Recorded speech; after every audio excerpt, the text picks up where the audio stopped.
आज की कक्षा में हम पढ़ेंगे कहानी लाटी। लाटी कहानी महिला कहानीकार शिवानी द्वारा रचित एक महिला जीवन की समस्याओं पर आधारित यथार्थ स्थिति को प्रकट करने वाली कहानी है। ये कहानी प्रकट करती है कि समाज में पति के बिना अकेली स्त्री के जीवन की त्रासदी को कैसे दिखाया गया है। कहानी का कथानक आरंभ होता है। वैसे तो इसके अनेक हेडिंग बन सकते हैं, लेकिन ये हेडिंग भी आपके लिए फ़ायदेमंद होंगे, आपको दिशा निर्देश देंगे। अतः इसके अनुसार देखते हैं कथानक। कहानी का कथानक है कि कहानी का नायक कप्तान जोशी अपने क्षय रोग से पीड़ित पत्नी को लेकर नैनीताल के गोठिया सैनिटोरियम में रहता है, जहां उसके ससुराल वाले कप्तान की अनुपस्थिति में बानो को वहां छोड़ आए थे। कप्तान जोशी, जो अपनी पत्नी बानो से अत्यधिक प्रेम करता है, वह बानो की रक्षा के लिए, उसकी देखभाल के लिए वहां जाता है। वहां वह बानो को देखता है। उसे याद आता है कि विवाह के तीसरे दिन युद्ध के लिए उसे बसरा जाना पड़ा। तब बानो केवल 16 साल की थी। पति की अनुपस्थिति में बानो को अपनी नंदों, सास आदि के ताने सुनने पड़े। इन तानों को सुनते सुनते, घर के काम करते करते वह मानसिक प्रताड़ना से पीड़ित रहने लगी। ऐसे में उसे पता चला कि उसके पति को जापानियों ने कैद कर लिया, जिसके आने की कोई आशा नहीं थी। इसी कारण वह निरंतर संघर्ष करते हुए क्षय रोग से पीड़ित हो गई।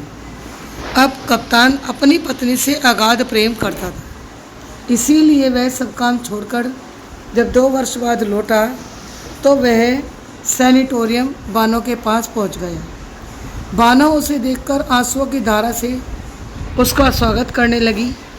कप्तान ने बानो की देखभाल की। वह डॉक्टर से बातचीत करता, बानो का इलाज करता, उसके साथ देखभाल करने में लगा रहता। लेकिन इतना सब होने पर भी बानो की स्थिति ठीक नहीं हुई, तो सैनिटोरियम के डॉक्टरों ने बानो को हॉस्पिटल से स्थिति बिगड़ने पर निकाल दिया। उसे कमरा खाली करने के लिए कह दिया, क्योंकि उसी हॉस्पिटल में रहने वाली एक नेपाली भाभी मर गई थी, जिससे बानो भी उसके चिंतन में हड्डियों का ढांचा बन गई थी। अब कप्तान ने बानो से भूमिका बनाते हुए कहा कि अब यहाँ मन नहीं लगता, कल कहीं और जाकर रहेंगे। वह दिन रात पत्नी की सेवा से कोई परहेज नहीं करता, सावधानी पूर्वक लगा रहता। लेकिन बानो के मन में निराशा भर गई थी। अगले हेडिंग है बानो के द्वारा आत्महत्या का प्रयास करना। अब कप्तान बानो की सेवा में कोई कमी नहीं छोड़ता था। बानो की पूरी मन से सेवा करता, लेकिन बानो थी कि वह कप्तान को देखकर चिंतित रहती थी। ऐसे में बानो ने कप्तान के माता के भेजे हुए पत्र पढ़ लिए, जिसे पढ़कर बानो ने सोचा कि अब वह जीवित नहीं रहेगी। कप्तान देर रात तक बानो को बहलाता रहा। वह अपने प्रेम का अनुभव दिखाता। उसे लगा कि बानो सो गई है, और वह भी सो गया। सुबह उठने पर उसे बानो पलंग पर नहीं मिली। उसे चारों ओर खोजा गया। अंत में वह समझ गया कि बानो झील के पास नदी में डूबकर मर गई है। कहानी का एक भाग यहीं समाप्त हो जाता है। बच्चों, कहानी का दूसरा भाग शुरू होता है कि बानो को ही लाटी रूप में मिलना। अब कप्तान का विश्वास हो गया था कि बानो संसार में नहीं है, तो उसने घरवालों के जोर देने पर बानो के साथ किसी और के साथ दूसरा विवाह कर लिया। दूसरी पत्नी का नाम प्रभा था। उससे भी कप्तान को 2 बेटे और 1 बेटी थी। अब कप्तान मेजर बन गया था।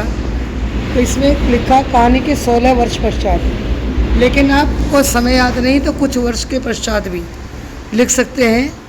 कप्तान नैनीताल में अपनी पत्नी के साथ घूमने आया, जहां उसने देखा कि वैष्णव साधुओं की कुछ टोली आ रही है, जिसमें उसे लाटी मिली। लाटी ने को देखकर मेजर को आश्चर्य हुआ उसने बानों को पहचान लिया। खोज करने पर पता चला कि साधुओं ने अपनी औषधियों से बानों का इलाज किया, परंतु अब वह बोल नहीं पाती थी। उसे अतीत की घटनाएं याद आने लगी। वह लाठी आगे चली गई। मेजर स्वयं को खोखला, अत्यंत वृद्ध, खोया खोया अनुभव करने लगा और कहानी का मार्मिक अंत यहीं पर हो गया। अब बच्चों, होता है कहानी का उद्देश्य।